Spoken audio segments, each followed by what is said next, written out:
তোর ছাড় না খেলে তাতে কি হয়েছে, এখন থেকে তোর ছাড়ের খাবার তুই খাবি, ঠিক আছে? হ্যাঁ ম্যাডাম, তাহলে বিজনেস নিয়ে ব্যস্ত থাকবো আর আমি আপনি দুজন এখানে ব্যস্ত থাকবো। হ্যাঁ তাই তো, ঘরে এত সুন্দর একটা পুরুষ মানুষ থাকতে কেন আমার মাথা ব্যথা হবে? তো সুজন, দেরি করিস না, মাথায় একবার রক্ত উঠে গেলে আবার সমস্যা আছে। চল, তোর সাহেবের পাকা ফল আজকে তোকে খাইয়ে দিয়ে।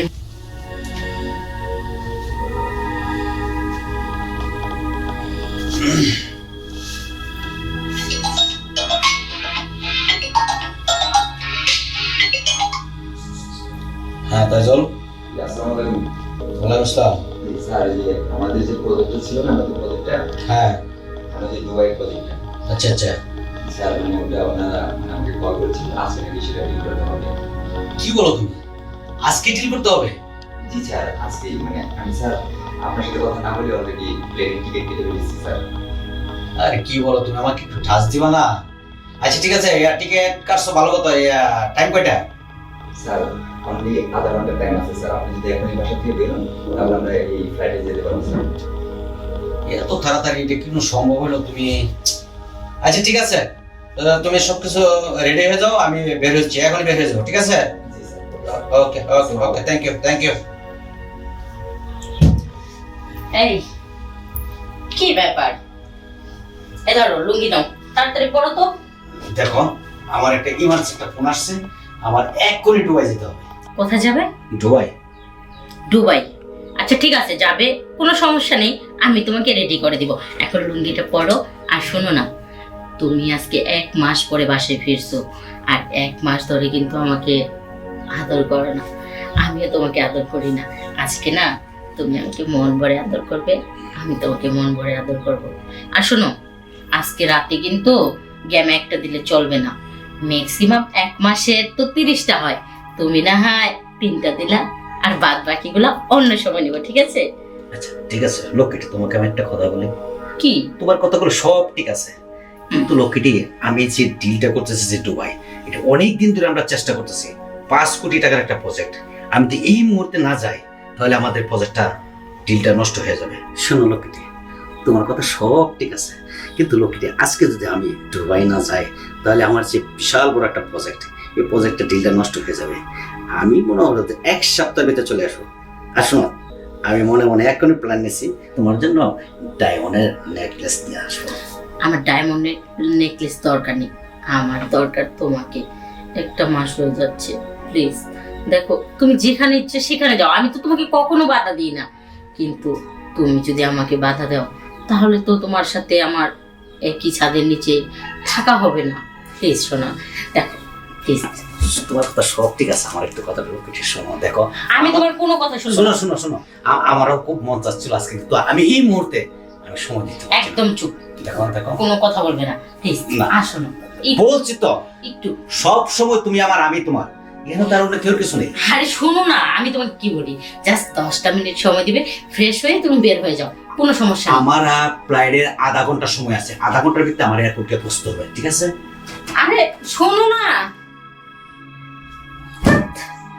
1 মাস পরে ঘরে ফিরছি, তারপরেও বউ যে তার ঘরে আছে তার কোনো মাথা ব্যথা নেই,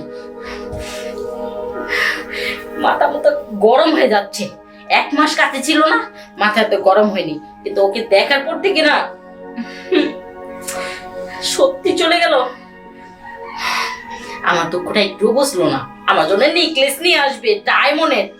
আরে আমি তো বাড়ি গাড়ি টাকা পয়সা, এই ডায়মন্ড এই এত কিছু চাই না, আমি শুধু একটু ভালোবাসা চেয়েছি, সেটা আমাকে দিল না। আমার সোনা বন্ধু রে, তুমি কোথায় রইলা রে? একটা জিনিস বুঝতে পারতেছি না, কি ভাই কাম লইলাম, সাহেবরে দেখি না, এই হুনি মালয়েশিয়া, এই হুনি দুবাই, আসলে কি বিজনেস করে? আমার যদি এরকম একটা বিজনেস থাকতো, আমি কত দেশে যাইতাম, একবার মালয়েশিয়া, একবার দুবাই।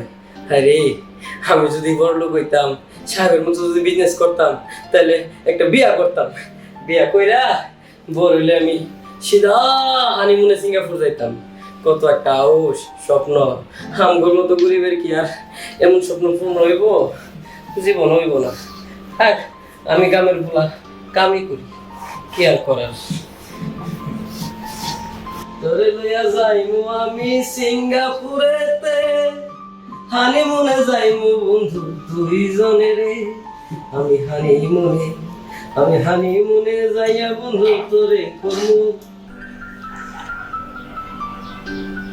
কি রে, কি করতেছিস? এই তো ম্যাডাম, একটু মুছামুছির কাজ করতেছি। সারাদিন অনেক কাজ করছস, তবু তোর কাজ শেষ হয় না। যা, আমার জন্য কড়া করে একটা চা বানিয়ে নিয়ে আয়। মাথাটা প্রচুর ব্যথা করতেছি, যাতে তাড়াতাড়ি মাথা ব্যথাটা দূর হয়। তাড়াতাড়ি যা। চা খাবেন ম্যাডাম? আমি এক্ষুনি চা বানিয়ে নিয়ে আসতেছি, আপনি বসেন।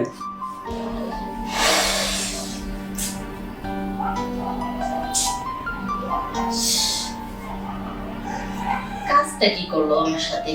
1 সপ্তাহ পরে বাসায় ফিরবে। 1 সপ্তাহ পরে বাসায় ফিরলে আমিও বাসায় থাকবো না, বাবার বাড়ি চলে যাবো। আইসা দেখবো খালি করে থাকার কষ্টটা কি।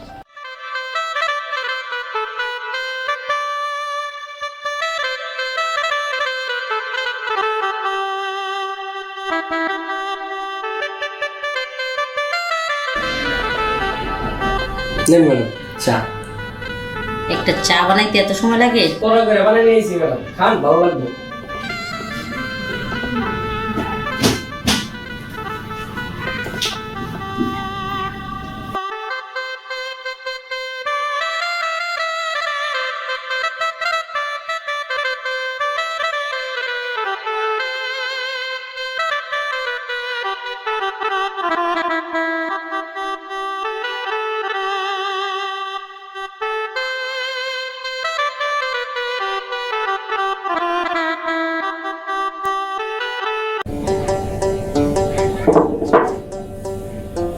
সুজন, জি ম্যাডাম। তোর সাথে আমার কিছু কথা আছে। বলেন। সব জায়গায় সব কথা বলা যায় না, তুই একটু আমার বেডরুমে আয়, তোর সাথে আমার কিছু কথা আছে। বেডরুমে যাওয়া লাগবে? ম্যাডাম এখন কি কথা কইব? যাজ্ঞা, তাদের বাসায় কাজ করি, আমি কাজে চাই, তারা যেটা বলে এটাই করতে হইব।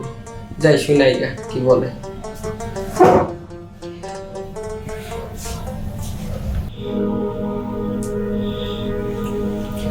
ম্যাডাম কি কইবেন কোন? সুজন, বিয়ে শাদী করস নাই তাই না? না ম্যাডাম। একা থাকতে কষ্ট হয় না তোর? কি যে কোন ম্যাডাম, আমার মতো ঘুরে বেড়াবার বিয়ে শাদী। আচ্ছা ঠিক আছে, বস। আরে সুজন, ওইখানে না তো, আমার কাছে এসে বস। কি কোন ম্যাডাম, আমি তো আপনার ঘরের কর্মচারী, কাজের লোক ম্যাডাম। আরে শোন না, বস। না ম্যাডাম, না না, এটা হয় না ম্যাডাম। আমি তো ছোট পদের একটা মানুষ ম্যাডাম, আপনার বাসায় কাজ করি, আমি কি আপনার পাশে? চুপ থাক, বসতে বলছি, চুপ করে পাশে বস। কারণ আমি মালকিন, তুই কর্মচারী, আমি যা বলবো তাই শুনলি, বস। ও তা তো ঠিক, আপনি যা করবেন তা তো শুনতেই হইব। আচ্ছা বুঝলি। সুজন, তোর কি ইচ্ছে জাগে না একটা বিয়ে করতে, একটা ঘরে বউ আইনা তাকে সুন্দর করে আদর করতে? হ্যাঁ ম্যাডাম, এটা কোন পুরুষের না জাগে? কি বললি? কোন পুরুষের না জাগে? কিন্তু সুজন জানিস, তোর সাহেব 1 মাস পরে বাসায় ফিরছি, কিন্তু ওর জাগেনি। অনেক চেষ্টা করেছি জাগানোর জন্য, জাগেনি, চলে গেছে। আর তুই তো পাস নাই, তাই তোর ইচ্ছেগুলো বারবার জাগে। এই সুজন, তুই তো আমার বাড়িতে কাজ করিস তাই না? জি ম্যাডাম। টাকার জন্য? জি। তোকে যদি আমি টাকা দিই, তোকে যদি আমি তোর বেতনের থেকে দ্বিগুণ বাড়িয়ে দিই, তুই কি আমার সব কথা শুনবি তো? ম্যাডাম, আমরা গরিব মানুষ, টাকার জন্য তো কাম করি। এই টাকা পাইলে ম্যাডাম সব করতে রাজি আছি। তোর সাহেবের কাজ করতে পারবি? তোর সাহেব আমাকে যেভাবে আদর করতো, তুই আমাকে ওইভাবে আদর করতে পারবি? ম্যাডাম, সাহেবের থেকে বেশি পারবো টাকা পাইলে। সত্যি বলতেছিস? জি। তুই কড়া করে চা বানিয়ে খাওয়াইছিস, তাতেও মাথা ব্যথা যায়নি। কারণ যে রোগের যে ওষুধ, সেখানে যদি সেই রোগের ওষুধ না দিয়ে অন্য ওষুধ দাও, তাহলে কি রোগ সারবে? না ম্যাডাম, সেই ওষুধই খেতে হবে। জানিস সুজন, 1 মাস হয়ে যায় আমি অনাহারে। তুই জানিস, 1 মাস ধরে তিলে তিলে যত্ন করে তোর সাহেবের জন্য আমি সব কিছু সুন্দর করে রেখেছি। তোর সাহেব তাকিয়েও দেখলো না তার কাছে এত সুন্দর ফল আমি তার জন্য যত্ন করে রেখেছি। কিন্তু যাক, রিজিকের মালিক নাকি একজনই হয়। হ্যাঁ ম্যাডাম, রিজিকের মালিক একজনই। আর আপনার গাছের যে ফল, সে ফল আমি খামু। আমার রিজিকে এই ফল আসছিল ম্যাডাম, তাই স্যারে খাইতে পারে না। আরে সুজন, তোর সাহেব খাবে কখন? তোর সাহেব এই সিঙ্গাপুর, এই মালয়েশিয়া, এই দুবাই, তার বিজনেস নিয়ে সে ব্যস্ত। বিজনেস তার বড় করতে হবে এই চিন্তাধারায়। আর ঠিক, তোর ছাড় না খেলে তাতে কি হয়েছে? এখন থেকে তোর ছাড়ের খাবার তুই খাবি, ঠিক আছে? হ্যাঁ ম্যাডাম, স্যারে বিজনেস নিয়ে ব্যস্ত থাকবো, আর আমি আপনি দুজন এখানে ব্যস্ত থাকবো। হ্যাঁ, তাই তো। ঘরে এত সুন্দর একটা পুরুষ মানুষ থাকতে কেন আমার মাথা ব্যথা হবে? তো সুজন, দেরি করিস না। মাথায় একবার রক্ত উঠে গেলে আবার সমস্যা আছে। চল, তোর সাহেবের পাকা ফল আজকে তোকে খাইয়ে দিয়ে